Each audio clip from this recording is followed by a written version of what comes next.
we look at sort of the state of AI ethics at the moment globally, and also I think, as you mentioned, more specifically in South Africa, how would you assess the state of ethics in AI, and what progress have we made? And are there any sort of challenges that you think we are facing globally and specifically in South Africa? Such a relevant and good question, Ruan. Thank you. Look, I think, in my view, AI ethics is getting a lot of attention, but it seems to me that it's still in the academic domain. There's a lot of academic papers, conferences about it, and that's good, especially from the humanities, art, religion, ethics, philosophy. Those academics have an increasingly important voice. If we think of authors like Yuval Noah Harari, who's a historian and a philosopher, and somebody like Nick Bostrom from Oxford, who is also a historian and philosopher, they are, and amongst others, are some of the most important voices in AI at the moment. And I'm very happy that it's not technologists. It should be academics and non-technical people.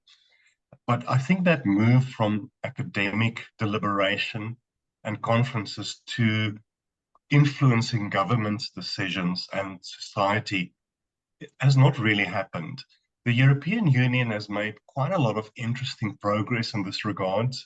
There are elements of it in the US and in Northern America. I mean, I recently saw some press releases about the White House, for instance, talking about this a lot more, realizing it's going to be a problem.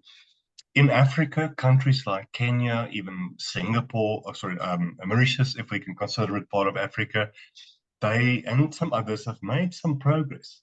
Sadly, in South Africa, we have made zero progress, because here we're talking about regulatory frameworks. We have a fairly strong privacy regulation, POPIA, somewhat related to GDPR in Europe. But even that, I have not seen enforced yet, even though over the last 2 years, we've had some major privacy and data breaches. I've not seen anyone held accountable. In 2020, in October, we had the Presidential Commission on the Fourth Industrial Revolution here in South Africa. And those people released a really world-class report with recommendations, 8 or 9 recommendations, amongst others, the establishment of an AI institute and the regulation of AI and others. And we are sitting here at more than 2 years later, and very little, if anything, has happened. So globally, but particularly in South Africa, it is vastly lacking. And I often say, imagine we lived in the 1930s, when we first split the atom and nuclear power and nuclear weapons became a reality.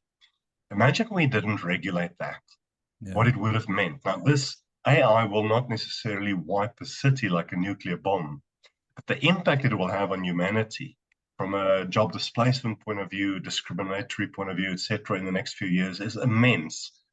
So I really think that governments across the world are sleeping at the wheel, and the reason is they have no clue what this tech is and how potentially dangerous it could be.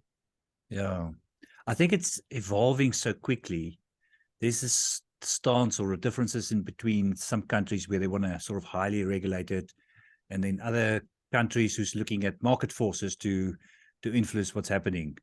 But I do think with the rate at which this is changing and affecting people, that you can't just wait for market forces. I almost think everybody needs to sort of work together on this. You can't wait for government to do this, or you can't wait for industry to do this.